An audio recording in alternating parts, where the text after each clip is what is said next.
Hello, this is Prowl1005 Edits coming back at you with another video. This video is obvious. The title suggests what it is going to be about. It's going to be about. You know what? I'll hold on it. I'll wait till we get more people. Don't even know if I did this right.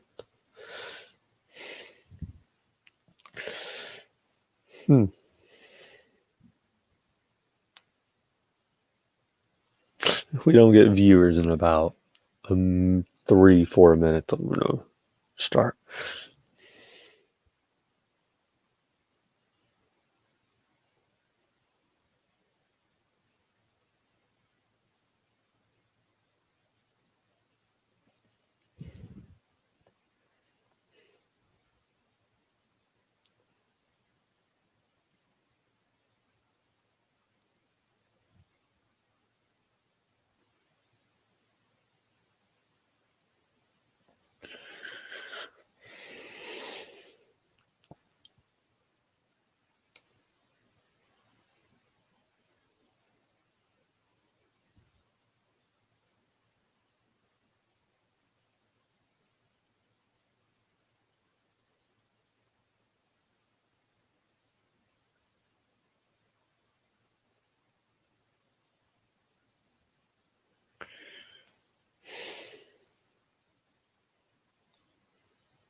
We got one viewer. Okay, we're at 2 minutes 30 seconds now. Okay, I'll wait till we get to. I'll wait another minute to start. That's why I started this.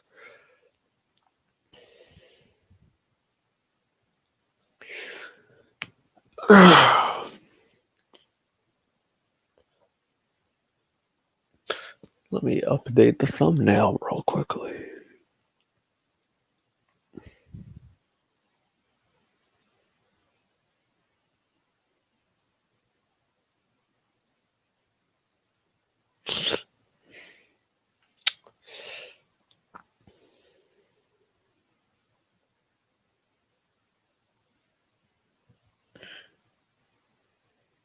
No, I don't have any school index. I don't have school today. Haha, loser. What? Are you kidding me? What? Okay, guess I can't put.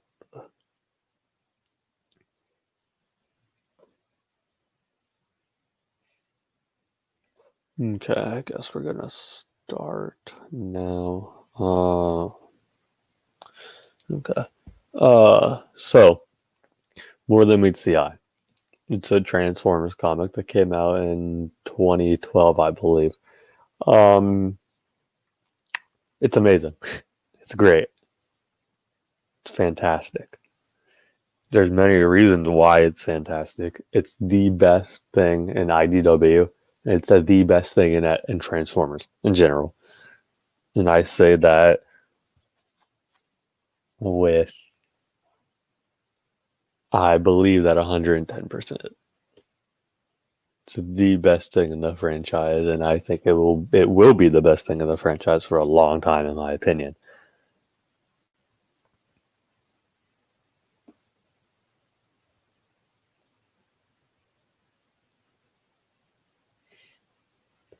Um, they just It's great. The characters are amazing. The story is simple. It's a group of Autobots and some neutral Cybertronians going on a quest to find the Knights of Cybertron. No, Knights of Cybertron? Yeah, something like that. And that's the story. Hey, what's up, Red? And it's really simple, but it's great because the first issue hooks you onto it with, at the very end, the ship blows up. You don't know what happened. And it says, oh yeah, there's a message from the future. And it says, like, don't open the casket, don't pick up skids, don't do this, this, and this. And it's just like, okay, that kind of hooks me on the story. I want to know why you can't do this. And you find out you don't find out exactly for a while. You don't find out what's in the casket. You don't find out why you don't pick up skids. You don't find out all this stuff it says. And it's very, very well. But nobody gets the message. It's too late. The Lost Light has already taken off. And they don't get the message.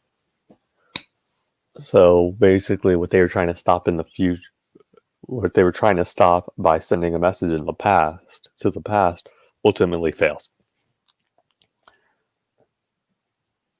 So let's talk about characters first.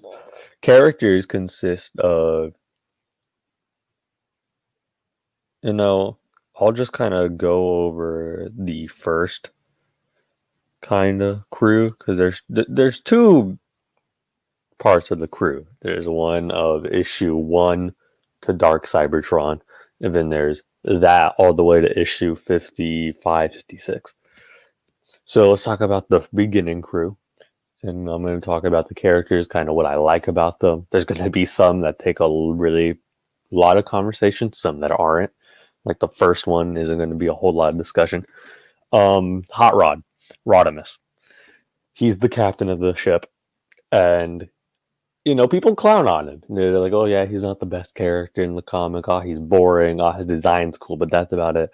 No, Rodimus has character, and it's overshadowed a bit by other things in the comic that I will go into detail later. But there's some great stuff with him. One involving, during the trial of Megatron, he is talking to Atomizer, and basically because they had a vote of who should he get kicked off of being captain of the ship after they found out Overlord was hiding under the ship basically in stasis. Nobody knew about it except a few people.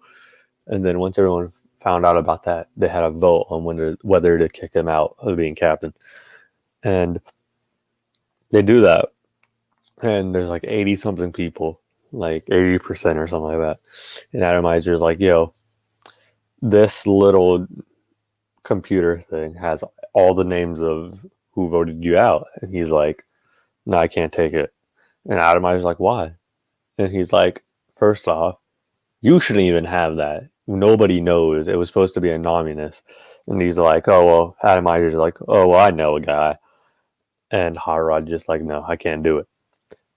And then another thing comes through the very last five issues, I believe, where it's Hot Rod and Drift.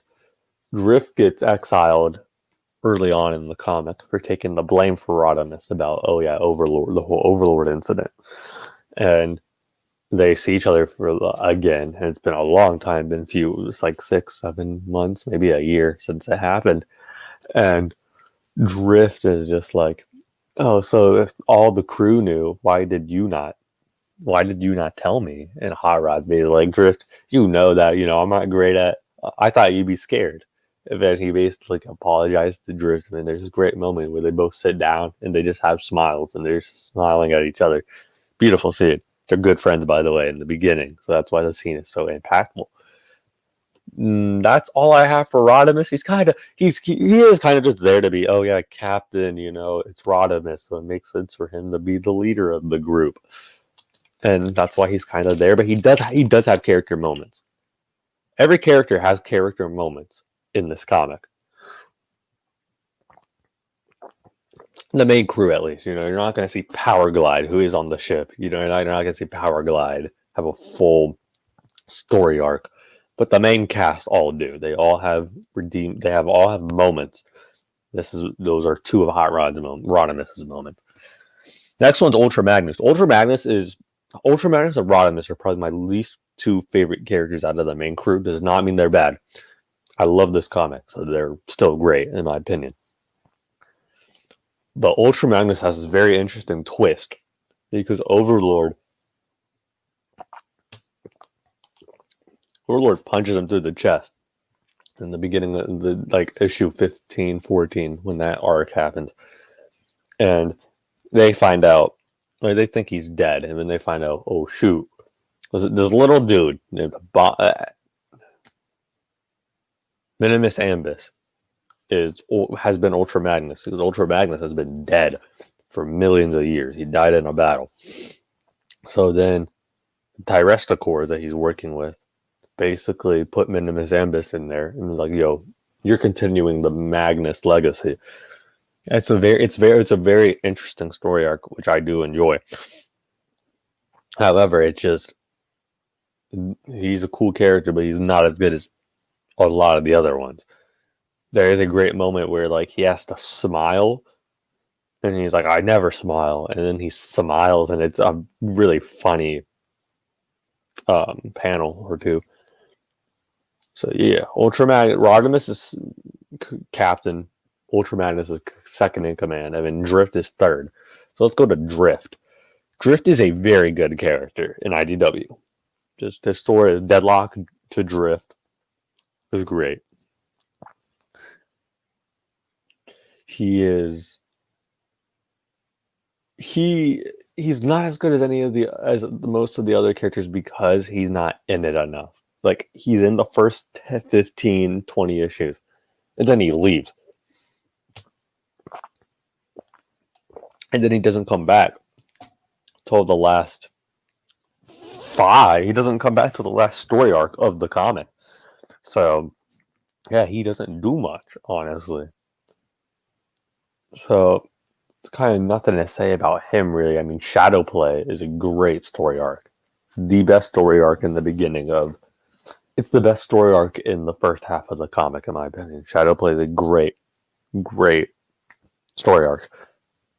And one of them, there's a big reason for why I love it. We'll get to that when I get to another character. But, yeah, he has a big thing in Shadowplay, so... I mean, he has a bigger role in Shadowplay. Then he has the Ratchet arc in the beginning when they go to the one planet and they meet Pharma in First Aid, and there's the virus. Is it Red Rust? Something like that. I think it's Red Rust. And they kind of have to go to the planet, and then, Drift almost dies. Him and my boy Pipes almost die. So that's another thing with character. But yeah, he doesn't have as many character moments. Those 3 are kind of the good characters, but they're not the best characters. Now, which character do I have next on the list? I have... Oh boy. Oh no. Okay, never mind. Ratchet. Ratchet in this is a really good character. He's very much prime animated. He came out in that version of the character, so he's gonna have some of those attributes, kind of the oldish type guy. He has a big thing with his hands in the beginning of the comic. The very beginning of the comic, his hands are failing him. They're old, they're shaking. He needs his hands. He's a medic. His hands are the most important part about him. That and his brain, his mind. So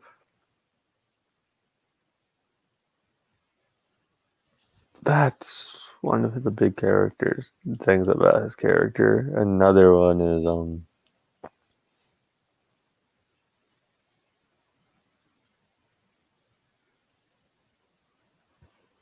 who's the viewer? Can you just put hi or something in the comments in the live chat if you're the viewer? It says I have a viewer in here. That might be me. But yeah, Ratchet, he has some character moments, obviously. Gonna get into a thing. Him and Drift's relationship, because they're a thing. Um, Out of the four main relationships of the comic with the main crew, they're definitely the weakest, but they're not bad. They're just the weakest, and you kind of have to read Drift Empire of Stone. Oh, okay, blah blah blah. Okay, you kind of have to read Drift Empire of Stone to really understand their relationship because it's like a 6-issue miniseries of just those two. So you get a lot of those moments about those two in that comic.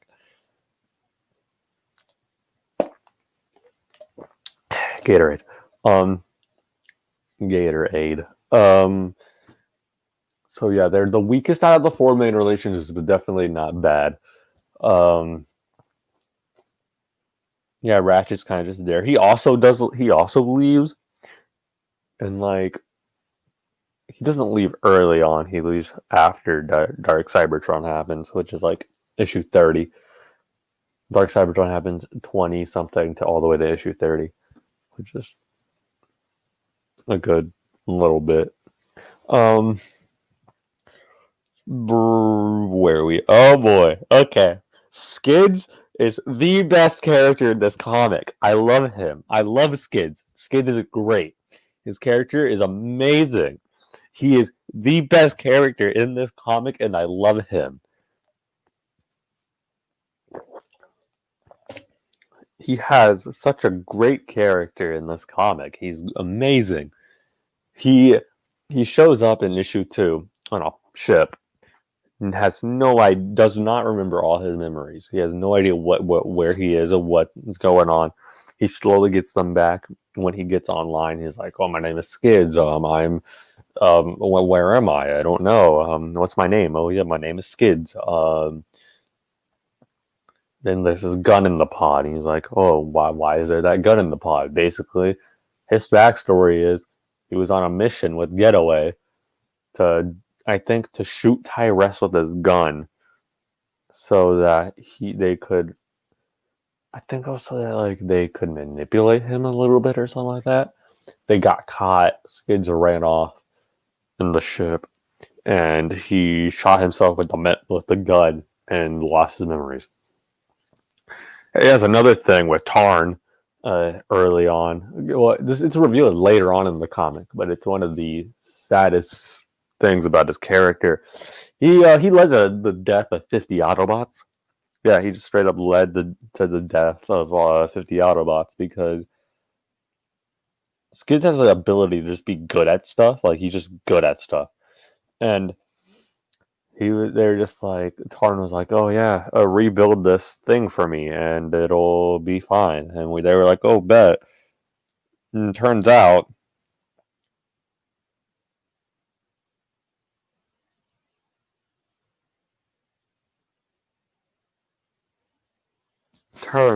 that it's I forgot the name of it, but it's a fire pit, and basically Tarn throws 50 Autobots in there, including Skid's cellmate, and yeah, he has to watch 50 Autobots die in front of him, which is nice, isn't it? Yeah, it's basically a camp. It's an Autobot camp. The Decepticons have.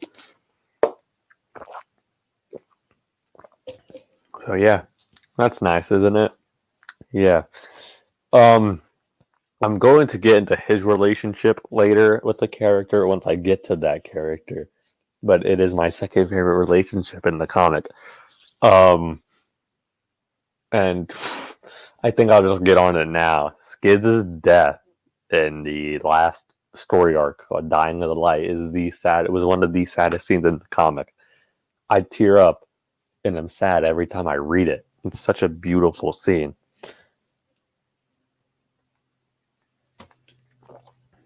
I'll get into what happens later when I get into the Dying of the Light story arc in general.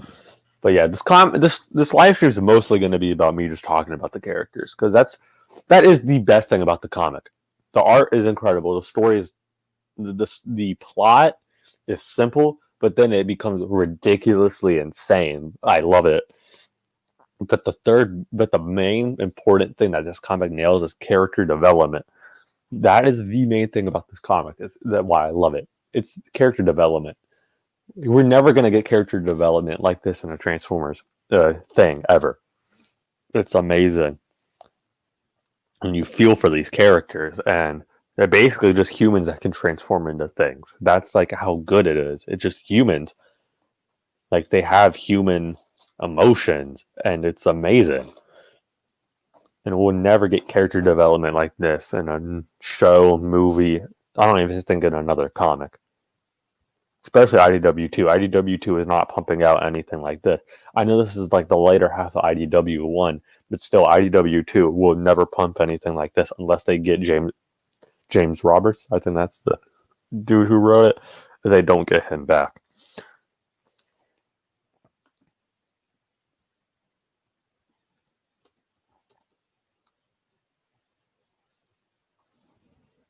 James Roberts, yeah, no, you're right.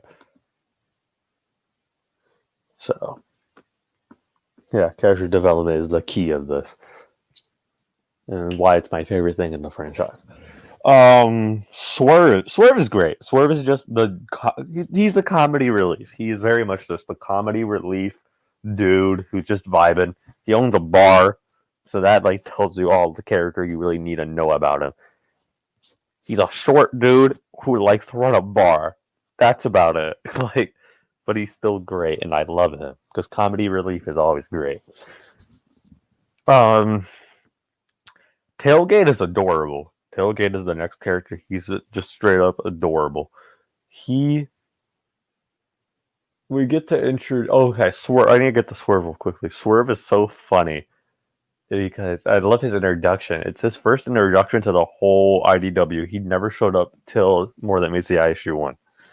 His introduction is Red Alert is the security officer, and he's checking people off to go into the ship, and Swerve goes, "Oh, I'm Megatron!" It just pans over to Swerve. It's just this little red, white, fat, basically just chubby dude, chubby quote unquote dude, just standing there. And Red Alert's like, "Really, Swerve?" And Swerve's like, "What?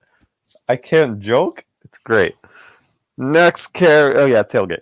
Tailgate's introduction is basically he was stuck inside Cybertron for so long, and he's just stuck there, not able to do anything. So, and like his legs are broken, so he's just sitting there for millions of years. He missed the whole war. He missed all of that. So,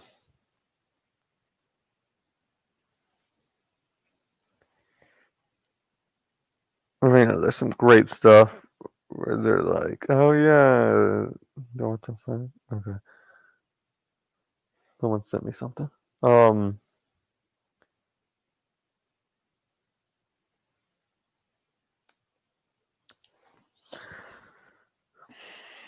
So he kind of that's part of his character in the beginning is Ultramanus. Ultramanus teaches him, what's good, what's bad, all about Decepticon. And there's this one thing where Tail gets like, I want to be a Decepticon, and they're like, no, no, no, no, no, no, no. We don't do that here. We do not do that here. And he's just adorable. He leads me on to my next character, Cyclonus. Cyclonus is great. He's a very good character. His relationship with Tailgate is the most adorable bit. It's the third best relationship in the comic, in my opinion, but it's still adorable, and I love it. There's this one shot, and later on in the comic, very later on, of Tailgate. There's Autobots shooting at Cyclonus and Tailgate, and Cyclonus is holding Tailgate as he's just getting destroyed from the back. Like that sounds really weird.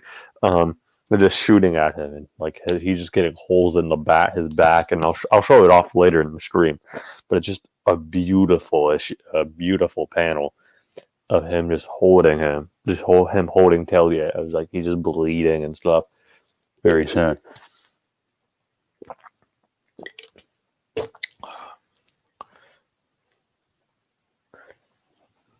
So yeah, their relationship is amazing. there's the adorable moments of like Tailgate holding, like it's like them hugging and all this adorable stuff. I'm not going to the super deep, like, oh yeah, this character does this, that, and that. I'm just kind of just going through because there's a lot of characters I want to discuss. So after Tailgate, oh no, after Cyclone, oh boy, this is gonna go on for like 6 minutes. Chrome Dome. Chrome Dome is he's in the best relationship in this entire comic. I kid you not. I wonder who that is. Chrome Dome and Rewind are adorable. They are the best thing to ever walk the existence of this planet. And yes, nothing can stop them. Shoot.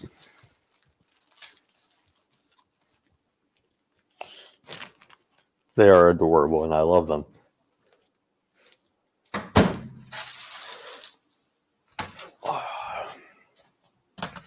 Chrome Dome's whole thing is he's a nemosurgeon, something like that, where he basically just kind of, he's a brain surgeon basically, and he has this thing where basically there's needles that come out of his fingers, and he can kind of plug into the brain, and they just plug into the brain. He can kind of do whatever you need him to do. He can delete memories, all this stuff. And he goes into some interesting things that happen to him when Rewind dies. Also, one of the saddest scenes in the comic, and his kid's death are the saddest things in the comic. Chrome Dome basically just shuts himself off from the world, from the ship. He gets so sad and depressed that he just can't deal with it anymore. He just hides in his room for a while until another universe, basically Rewind, comes back. It's the same Rewind, but it's not the same Rewind. It's not a character coming back from the death as much as it's a different version of the character. It still has all the same memories and such. But yeah, kind of just touch on Rewind too, because they're a thing. They're adorable. I love them. Rewind's death is very impactful, especially when you didn't know at the time he'd come back. And he gets killed by Overlord, and it's so sad because what happens is Rewind and Overlord get stuck in a pod together, and Chrome Dome puts his hand out, and the pod slices his arm off, so he can't get to Rewind. And Chrome Dome, the pod goes off, and Chrome Dome, to save his best friend, he goes to the guns on the ship and blows up the pod, and killing the person he loves. But then, next issue or two, one of the best things happen in the comic. Rewind collects data. So there's he basically has a message of a bunch of people saying this one sentence. So like there'll be Optimus, Megatron, Starscream, all these characters saying one word, and it becomes one sentence. At the very end, it's beautiful. At the very end, it's like, I need to tell you one very last thing, because I don't tell you this enough. And it's Rewind saying it this time. I love you. And it's beautiful. And later in the comic, before Rewind comes back, where you find out that Chrome Dome is just sitting on a chair in his room by himself, isolated, listening to that message over and over and over again.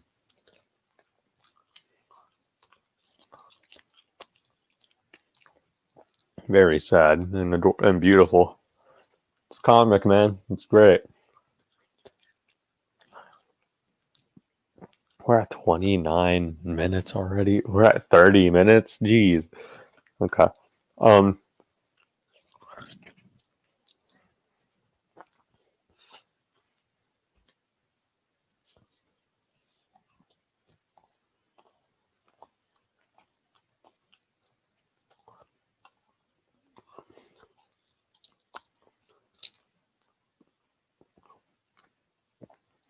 So next character's Run. I don't gotta say much. This isn't more than meets the eye. It takes place in Lost Light, but Primus, am I right? Okay, next character, Whirl. Um,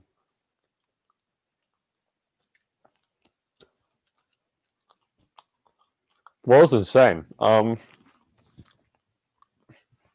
This fight he gets into with Megatron, and it's great, great fight. Surprised you didn't kill Megatron. There's a big giant hole through Megatron's chest, but nah, he fine, bro. He vibing. Um,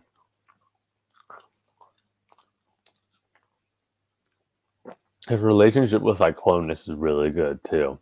Um, his friendship with Cyclonus, where they hate each other, and then they basically understand each other and become friends.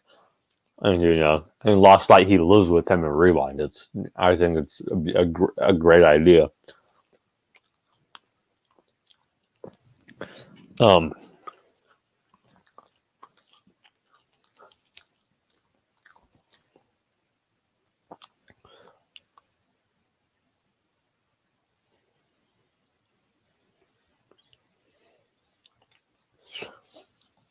who is the next character? Brainstorm. Oh my gosh, Brainstorm being a Decepticon was insane.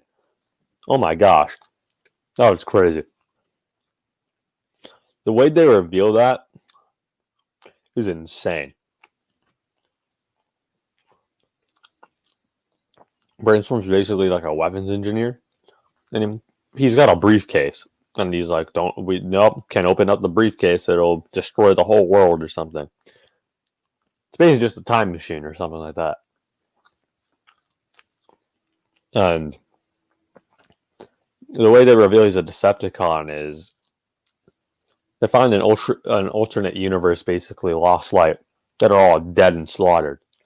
And Brainstorm's mouth plate is off, and Nautica is like, "Oh wow, I've never seen him without his faceplate. I didn't even think he had a mouth." And Nightbeat, being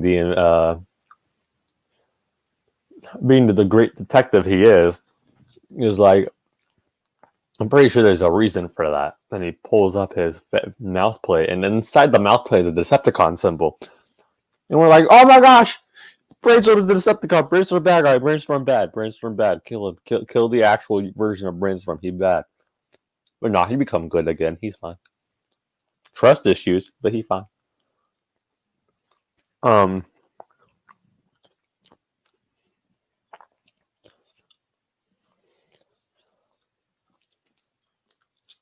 the next two characters are kind of just there. First stage, Trailbreaker, Pipes, and Ambulon. First stage is a mini Ratchet, but yeah, he's just younger Ratchet. Trailbreaker is a drunk alcoholic, and his death is depressing. The DJG just murdered the guy. Pipe's death is very sad. Overlord just steps on him to death, but he does end up sounding the alert alarm thing, the alarm system, before he dies. Really sad. Ambulon's death is very brutal, and oh my gosh, it's haunting. Pharma just cuts him in half, lengthwise, and that's a meme now, so that's great. Oh boy, we get into the Skids is my favorite character, but this is definitely my second favorite, and he's honestly so close to Skids. Autobot and Megatron is the greatest thing that happened to the character.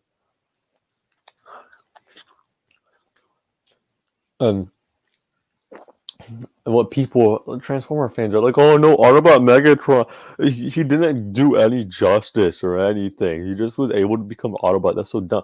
No, he literally was on trial, and he becomes co-captain of the ship. And at the very end of Lost Light, he goes to jail and he dies. They confirmed, the writer confirmed, oh yeah, Megatron dies in Lost Light. Like, when he goes back to prison, he dies.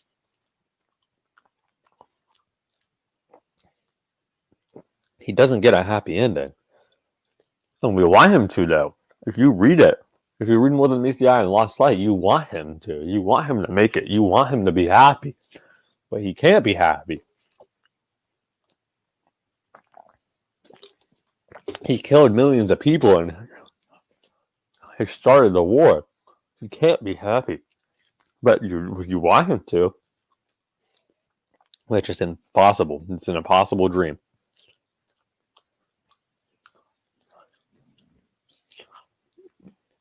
This character is amazing with him and Ravage. I'll just touch on Ravage now, too. You know, Ravage's death really kind of lights the fire of him wanting to be a Decepticon again, because they become so close. But Ravage tells him, don't do it. Don't turn back before he dies. And he doesn't. He doesn't become a Decepticon again. He wants to, but he can't. And he's just a great character. And for people saying, oh yeah, nobody cares about him being a Decepticon. No, Whirl attacks him because he was a Decepticon. Skids argues with him one time because of him being a Decepticon and him not trusting him. Getaway, they all all the main characters get kicked off the ship because Getaway doesn't trust Megatron, and he knows the main crew trust him, so he has to take all of them away. Like, there are mistakes, and people do not trust Megatron. But no, people don't talk about it as much, so people don't really know that. They think, oh yeah, all about Megatron. Man, nothing bad happens to him. People just forgive him all of a sudden. No, they don't. Next character, Nautica. Nautica is great. Nautica's adorable. There's a scene of her and Skids dancing, and it is the best thing ever. They're dancing, and Skids is like, okay, I need a break, time out. You keep dancing. Just tell me what. They're dancing and talking about. They're having a normal conversation while dancing. It's adorable.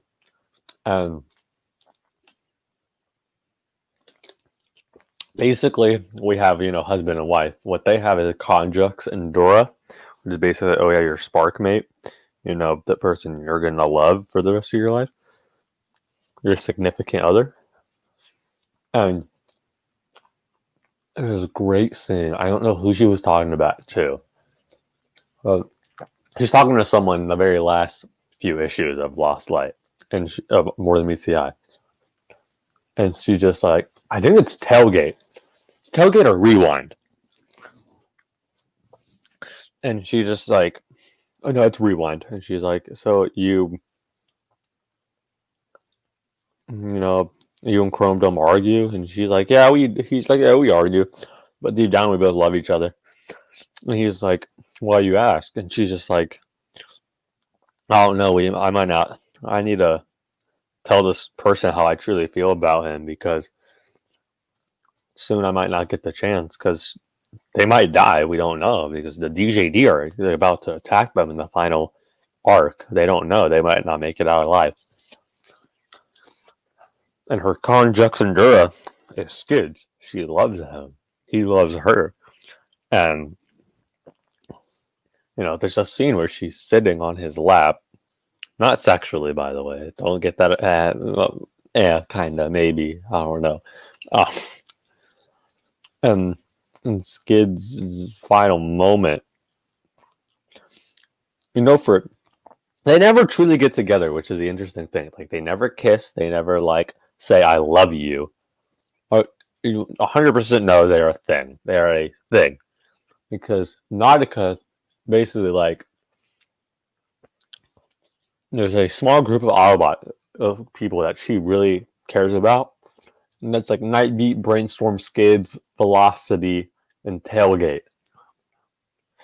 And she's like, "Oh, thank you for being so caring and all this."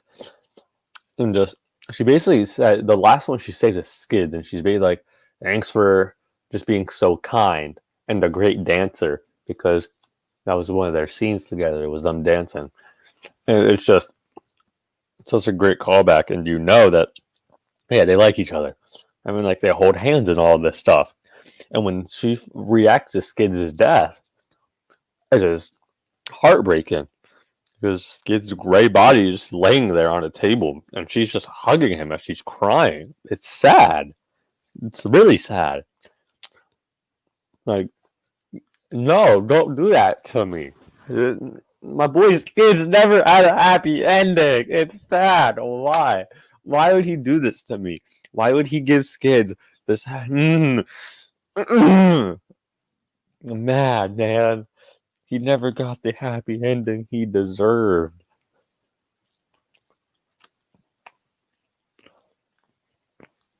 Let Skids be a legend. He really do be legend.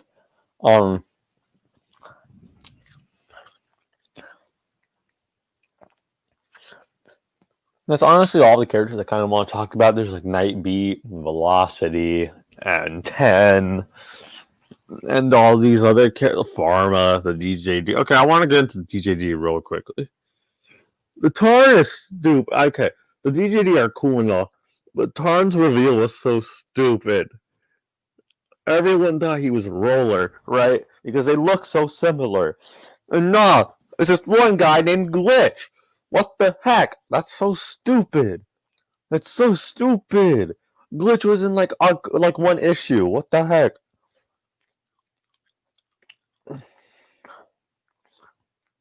It was stupid. But Tarn's still really cool though.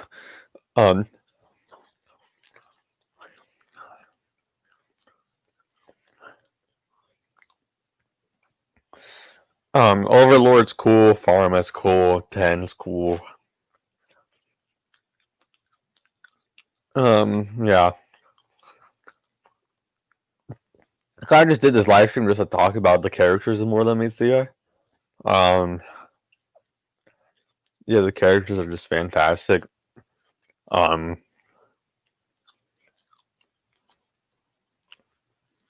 Dying of the Light.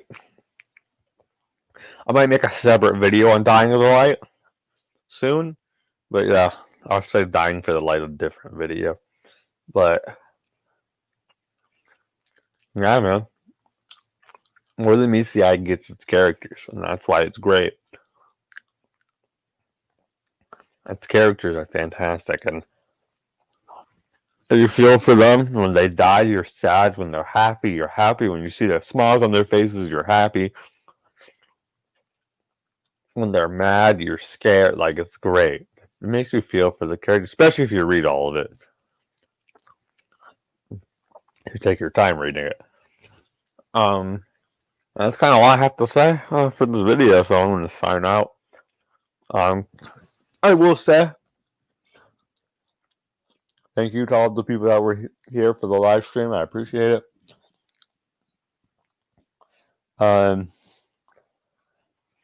See you later, kids.